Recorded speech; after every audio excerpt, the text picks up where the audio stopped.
Friends, pregnancy में ultrasound के दौरान कॉर्ड अराउंड नेक आने पे कई बार आप पैनिक हो जाते हैं और पूछते हैं ये क्या है। तो आज बात करते हैं कॉर्ड अराउंड नेक, जिसको न्यूकल कॉर्ड भी कहते हैं, और कहते हैं बच्चे ने गले में कॉर्ड फंसा ली है या कॉर्ड एंटेंगलमेंट भी कहते हैं।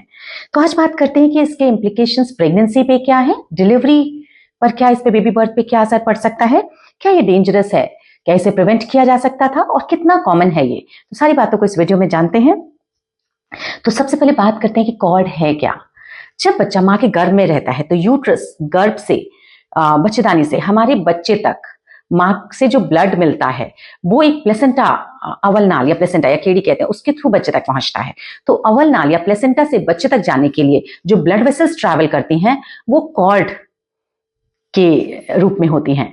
तो veins and artery blood nutrition लेकर आती हैं, ऑक्सीजन और टॉक्सिन्स और अनहेल्दी चीजें जो कार्बन डाइऑक्साइड माँ तक जाते हैं। तो इस कॉर्ड के थ्रू जो प्लेसेंटा से एक तरफ से अटैच्ड होती है, दूसरी तरफ बच्चे के नेवल से अटैच्ड होती है, नाभि से अटैच्ड होती है। जब ये कॉर्ड बच्चे के गले में लपट जाती है तो उसको कॉर्ड अराउंड नेक कहते हैं। ये कई तरह से हो सकती है, एक बार लपटी हो सकती है, सिंगल, डबल लूप हो सकता है, ट्रिपल या उससे भी ज्यादा हो सकता है, 4 या 5 बार तो मैंने ही देखा है।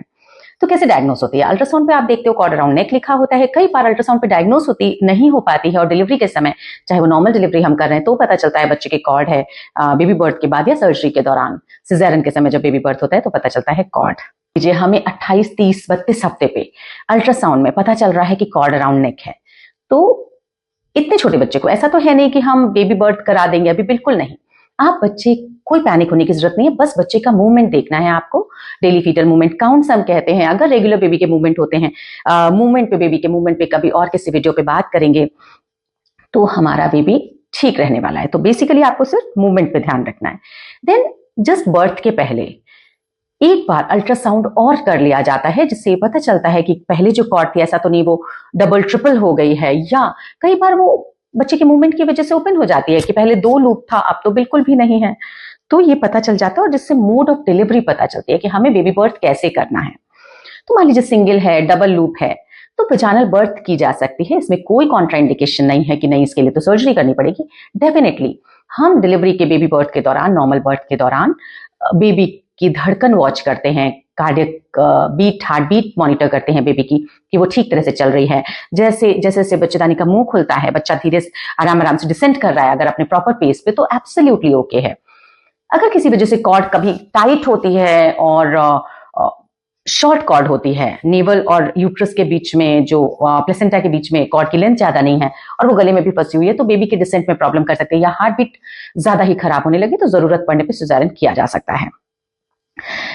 जब हम मेडिकल कॉलेज में होते थे 3 बार 4 बार कॉर्ड की भी नॉर्मल डिलीवरी कई बार देखी थी, लेकिन आज के समय में जब स्ट्रेचेबिलिटी पेरिनियम की या बर्थ कैनाल की, जहां से बेबी बर्थ होना है, तो मदर की स्ट्रेचेबिलिटी कम होती है क्योंकि हमारी लाइफ स्टाइल ऐसी है। तो ऐसे में अगर ट्रिपल कॉर्ड है, 3 बार लूप है या उससे ज्यादा है, तो सिजेरियन के लिए ही जाते हैं। कई बार डबल लूप में भी कुछ लोग सिजेरियन के लिए चले जाते हैं। तो बात करते हैं क्या ये प्रिवेंटेबल है। तो कुछ लोग कहते हैं कि अगर आप पोछा लगाते हैं, फ्लोर मॉप करते हैं, तो कॉर्ड अराउंड नेक हो जाता है। लेकिन आज से करीब 10, 15, 20 साल पहले जो हमारी मदर लोगों का जनरेशन था, उस समय तो वो ज्यादा काम करते थे। आजकल तो मेड्स हैं और हमारी मेड्स की कंपैरेटिवली ज्यादा नॉर्मल डिलीवरी होती है, जबकि वो पोछा ऑब्वियसली कुछ ज्यादा लगा रही हैं।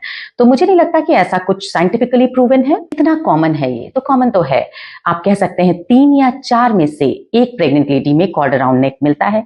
तो बिल्कुल पैनिक ना हो, मूवमेंट जरूर बेबी का देखते रहें, और डिलीवरी के दौरान, बेबी बर्थ के दौरान आपके गायनेकोलॉजिस्ट बेबी की हार्ट बीट को मॉनिटर करेंगे, बेबी आपका बर्थिंग प्रोसेस कैसा प्रोग्रेस हो रही है उसको मॉनिटर करेंगे, और कुछ भी एबनॉर्मल होने पे वो इंटरवेंशन करेंगे।